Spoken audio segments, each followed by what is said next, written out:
L'arrivée de bis à Goma au Nord Kivu ce mercredi 11 juin aux environs des 18 heures a été constatée par la population locale. Ces bis proviennent du Rwanda et suscitent des interrogations dans le chef de la population au Nord Kivu, province occupé par l'armée rwandaise et ce supplétif depuis 2 ans maintenant. Certains citoyens pensent que peut-être le régime de Kigali envoie ses engins roulants pour le transport en commun dans la ville volcanique de Goma en RDC. Mais pour une certaine opinion, il y a un événement inattendu qui va se passer. Pendant ce temps, le même fait est signalé dans la ville de Bukavu, dans la province du Sud Kivu, le même jour, une autre province occupée à moitié par l'armée rwandaise depuis février dernier. La population de Bukavu a aperçu des camions en train d'embarquer les militaires rwandais au camp militaire TP, camp localisé sur avenue industrielle qui relie la commune d'Ibanda à la commune de Kadutu. La destination des troupes rwandaises embarquées n'est pas encore connue selon les témoins. Le bis en provenance du Rwanda qui sont arrivés à Goma en RDC mercredi 11 juin, qui est-ce que vient-il embarquer? À la même date à Bukavu au Sud Kivu, toujours en RDC, 2 camions aperçus en train d'embarquer le militaire rwandais. Où est-ce que se dirige-t-il? Ce sont des interrogations aux lèvres de la population congolaise habitant l'est de la République démocratique du Congo.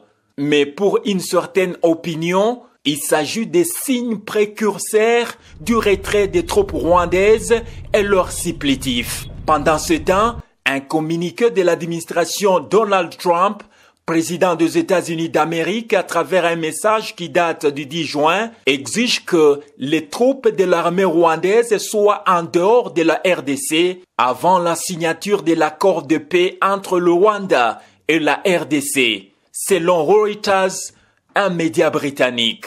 Par ailleurs, la situation des droits de l'homme évolue en dents de scie dans les zones occupées par l'armée rwandaise. Le dernier cas en date, c'est l'assassinat par balle en plein air d'un Congolais au quartier Funu, commune de Kadutu, ville de Bukavu, le mercredi 11 juin. Une vidéo devenue virale sur les réseaux sociaux. Cependant, selon les rapports du Bureau conjoint des Nations Unies pour les droits de l'homme, BCNUDH en RDC, rapporte 551 violations et atteintes des droits de l'homme, rien que pour le mois de mars 2025 sur l'ensemble du territoire congolais. Ce qui représente une augmentation de 40% par rapport aux 392 violations et atteintes documentées au mois de février 2025. La proportion de violations documentées dans les zones à conflit est de 88%.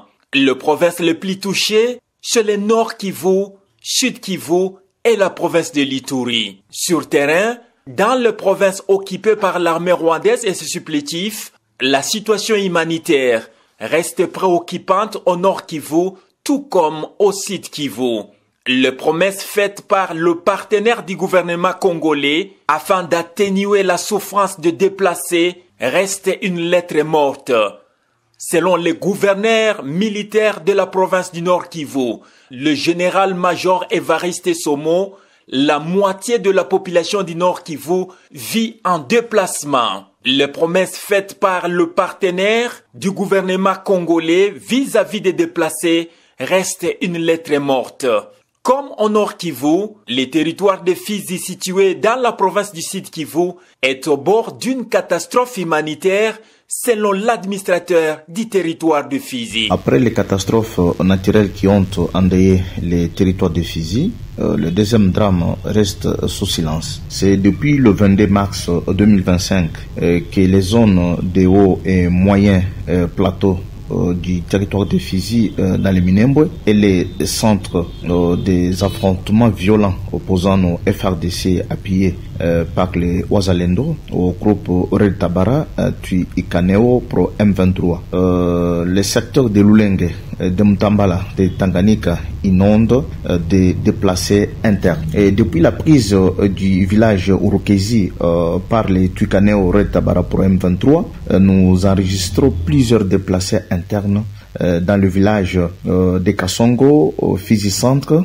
Kananda, Mukera, Lumanya et Kichula, Atete, Nakitumba, Kazaro, Ilambo, des femmes, enfants, vieillards passent nuit dans les brousses et à la Belle Étoile. Les enfants ne fréquentent pas encore les écoles avec comme conséquence, ils peuvent être facilement enrôlés de force dans le rang des groupes armées. Les femmes enceintes donnent même naissance dans les brousses. Les territoires de Fizi comptent à ce jour plus de 600 000 déplacés internes. Nous lançons un appel au gouvernement congolais de pouvoir mobiliser le partenaire pour qu'enfin ces déplacés soient assistés. Ces derniers manquent de tout et ils sont abandonnés à leur triste sort. À Béni, de milliers de déplacés, dont les dépendants de militaires, passent nuit à la Belle Étoile par manque d'abri. La même situation est signalée dans les territoires de Lubero, où des milliers d'habitants ont abandonné leur village suite aux multiples incursions des présumés ADF et alliés qui tuent, pillent et incendient les villages. Erickson Luhembwe, Béni, Congo Orient 26, News.